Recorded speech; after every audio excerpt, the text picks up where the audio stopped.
guys, welcome to Go-Kart Garage. Today I'm going to be installing this Predator engine on this go-kart. I got this go-kart from a junkyard a little while ago.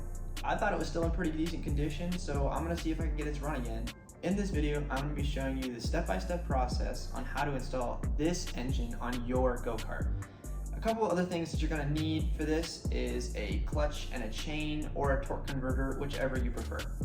So alright, let's get into it.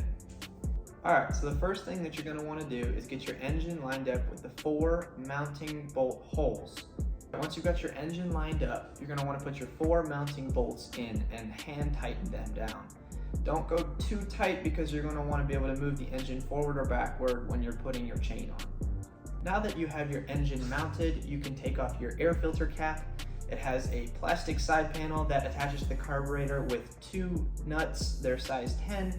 You can unscrew them and then push the cap out of the way, but make sure your gas line stays connected so you don't have to worry about reconnecting that later.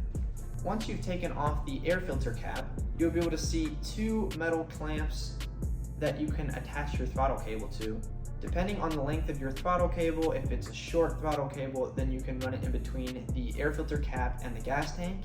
If you have a longer throttle cable, you can run it back through the gap between your air filter cap and your exhaust. After you've decided which way you're going to run your throttle cable, you can see that the throttle lever is tightened down. You're going to want to loosen that just so that when you pull the throttle back, it will spring back on its own. For the next step, you're going to run your throttle cable line to the throttle lever. For this step, you're going to need a Phillips head screwdriver and a size 10 wrench. You'll see on the throttle lever that there is a nut that has a hole in it. You're going to take your throttle line and run it through that hole once you've unscrewed the top. Once you have your throttle line through, you're going to screw that screw back down and then test it a couple times to make sure that the throttle cable does not slip. If it slips, the throttle won't engage and your go-kart won't go anywhere. Depending on your go-kart, you may have a kill switch by the steering wheel. If you do, it'll have a wire that runs out back towards the engine. On the engine, you have 2 different wires. One of those wires is yellow. That one you can unplug. It is your oil sensor wire. And when you're go-karting, you might bounce around a lot, which might slosh the oil, and it might trigger the sensor killing your engine. So you can unplug that one. It is not necessary while you're go-karting. The other wire is connected to the ground. You can unplug that one too, and the one that is not connected to the ground, plug into the kill switch wire. Now that we have our throttle cable connected and our kill switch wire connected, we can go ahead and put the engine back together, starting with the air filter cap.